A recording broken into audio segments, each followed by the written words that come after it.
Ayan kapwa, magandang umaga. Andito po tayo sa isang garden. Ayan po, ito po ay puro lansones pero napakaraming tanim. Ayan nga po, inaalaro ng aking kumpare itong taniman. Pare, ito ayos araro Ayun tatanim.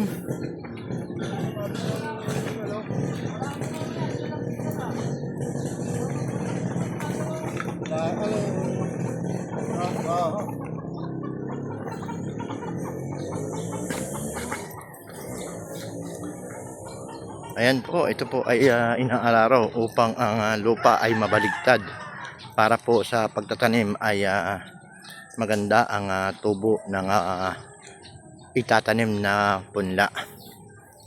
Ayan po ay puro tanim po ng lansones ito pero pwede pong tamnan ng halaman ang ilalim. Ayan. Lahat po napapakinabangan po ang lupa. May lansones na, may mga gulay pa.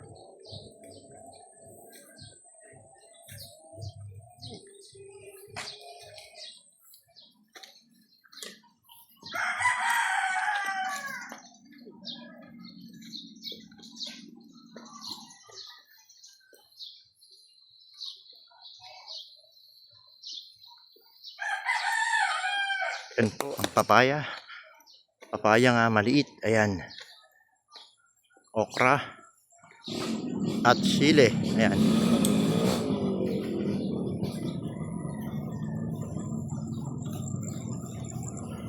Ayan. God bless po. Mabuhay po tayong lahat. Magandang umaga po. Kapwa.